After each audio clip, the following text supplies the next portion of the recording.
Salve, salve pessoas! Voltamos para mais uma aula de Arduino, onde hoje vamos entrar num novo assunto, não exatamente muito novo, porque a gente vai continuar falando de interrupção, que hoje a gente vai falar sobre as interrupções internas. Bom, lembrando que na interrupção que a gente viu até a aula passada eram as interrupções externas, então alguma coisa que o nosso Arduino vai receber de fora. Hoje vamos entrar aí na ideia da interrupção interna, ou seja, o próprio Arduino vai criar a própria interrupção. Então, peço para vocês tomarem muito cuidado, porque isso daqui é um assunto relativamente complicado. Existem aí diversas fontes relativamente complexas aí ensinando esse assunto, então, por favor, estudem, por favor, analisem esses sistemas, busquem por mais conhecimento, porque isso daqui é complicado. Mas vamos lá, vamos entrar nesse assunto interrupção interna, porque ele de certa forma não vai trazer muito conhecimento, muita coisa diferente daquilo que a gente já viu. Basicamente, interrupção interna vai funcionar da mesma forma que uma interrupção externa, mas no caso ela vai ser interna. Ou seja, a gente vai praticamente trabalhar com timers, ou seja, o Arduino ele vai ter a mesma lógica de interrupção, vai criar a mesma função de interrupção, as nossas ISRs, vai ter tudo praticamente idêntico às funções de interrupções externas, mas nesse caso agora é baseado em alguma informação interna, alguma informação que a gente chama aí baseada no tempo do próprio Arduino. Então, tudo no tempo dele. Se a gente está falando de tempo, significa que a gente está falando também de clock. Bom, significa então falar que mexer com timer, mexer com interrupção interna, mexer com a parametrização desse tempo, significa então também modificar algumas informações importantes. Então, cuidado. Tenham muita consciência daquilo que vocês estão fazendo, porque pode também atrapalhar aí esse nosso processamento interno, pode atrapalhar o nosso clock, pode atrapalhar muita coisa importante. Mas antes de entrar nesse assunto, vamos falar sobre o timer. Timer, ele é basicamente um componente aí desse nosso Arduino que vai simplesmente fazer uma contagem. Ele vai simplesmente ficar contando 1, 2, 3, 4, 5, 6, 7, 8, 9, 10 e assim por diante. Ou seja, ele basicamente vai ficar contando o tempo passando. E aí, de repente, vai acontecer alguma interrupção. E essa interrupção pode ser de dois formatos principais. Formato normal, modo normal, também chamado de overflow, quando existe aí esse transbordamento, esse overflow de uma variável do timer, ou também a partir de uma comparação que é definida aí como CTC. Essa interrupção ela vai ser aí definida a partir de um parâmetro que a gente fala, olha, compara até esse determinado valor. Quando chegar nesse determinado valor, significa que existe a interrupção, significa que o nosso Arduino vai ter que parar naquele processamento que ele está fazendo e vai ter que tratar aquela interrupção. Então percebam que a gente está falando de timer, a gente está falando de tempo. A gente está também associando a lógica de um temporizador, de um cronômetro, de qualquer coisa que está trabalhando com o tempo. A interrupção interna nada mais é do que isso. A gente vai trabalhar com o tempo para falar, olha, deu determinado tempo, existe uma interrupção. Então, nosso Arduino vai parar o processamento, parar aquilo que ele estiver fazendo e vai olhar aquela interrupção. Depois que isso acontecer, ele volta normal, vida que segue. Bom, mas sabendo então que existe esses dois formatos de interrupção interna, formato aí normal, o overflow, e também a comparação, vamos ver como é que eles funcionam. Olha só, é mais ou menos o seguinte, a gente tem um negócio chamado registrador. Registrador nada mais é do que uma informação, uma posição na memória do nosso Arduino, do nosso ATmega para ser mais exato.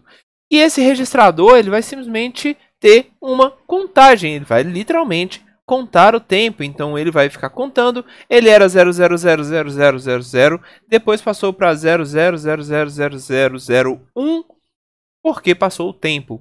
Então ele vai simplesmente ficar contando. E a gente pode simplesmente falar, olha, quando chegar um determinado valor aí, você me fala porque eu quero saber que esse valor para mim é importante. Significa que depois que passou esse determinado tempo, eu preciso que haja essa minha interrupção. Então, o tempo foi passando, a contagem foi acontecendo e de repente chegou naquele valor que a gente queria. Então, ele saiu desse estado aqui, onde o nosso registrador estava com esse valor, e quando ele de repente chegou naquele valor que a gente queria, aquele valor que já foi pré-definido, então existe a interrupção.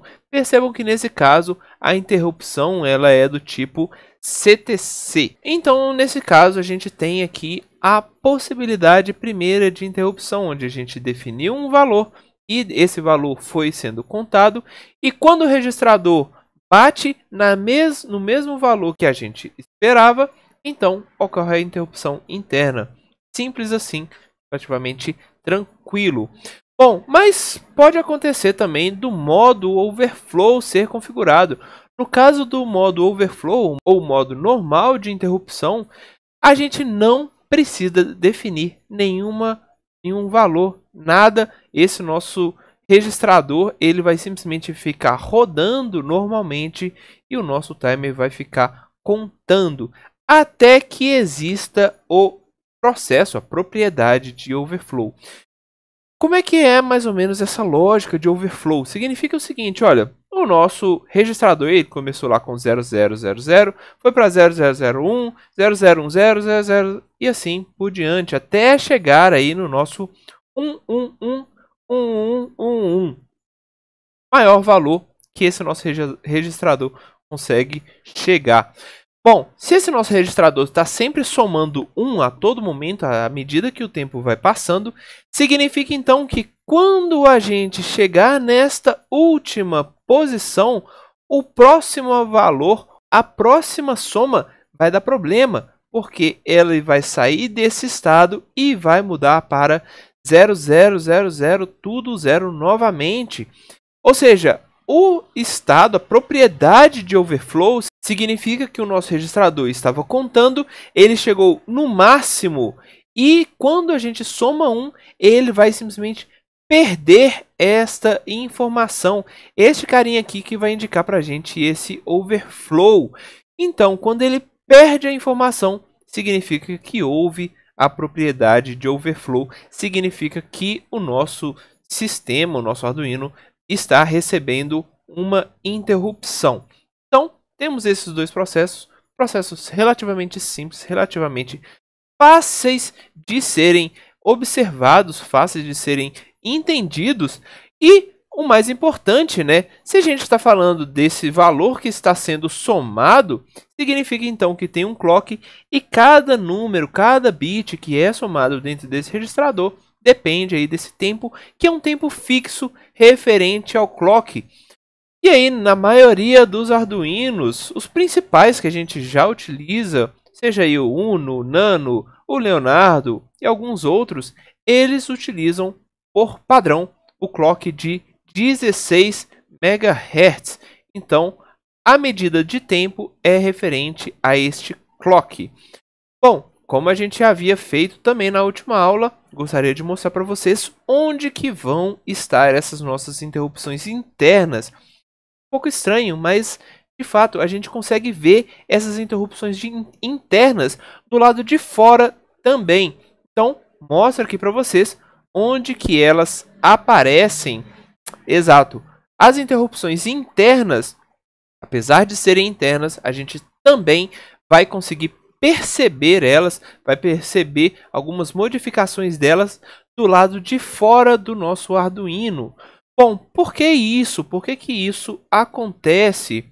Olha, o timer, a interrupção de timer, ela atua não somente no timer, mas também atua em diversas outras situações, diversas outras operações, como por exemplo, o PWM. Então perceba que todos esses pinos que estão sendo indicados aqui, que possuem essa interrupção interna, são também pinos que possuem aqui o nosso tio, falando que é uma saída analógica. Então, olha, todo mundo está aqui com esse tio, então todo mundo aqui tem uma característica de timer. Além disso, O timer também vai estar associado a entradas analógicas, delays e algumas outras operações. Então temos aqui pinos também que não possuem PWM. Então outras operações também vão depender destes nossos timers. Ou seja, o timer também é uma informação extremamente importante, extremamente necessária e de certa forma extremamente perigosa. Vocês vão ver isso nas próximas aulas, então fiquem aí, assistam, busquem por mais conhecimento, principalmente com relação ao timer, porque timer é uma coisa muito útil, muito importante e muito valioso dentro do nosso Arduino, dentro do nosso microcontrolador qualquer. Valeu, gente, até a próxima.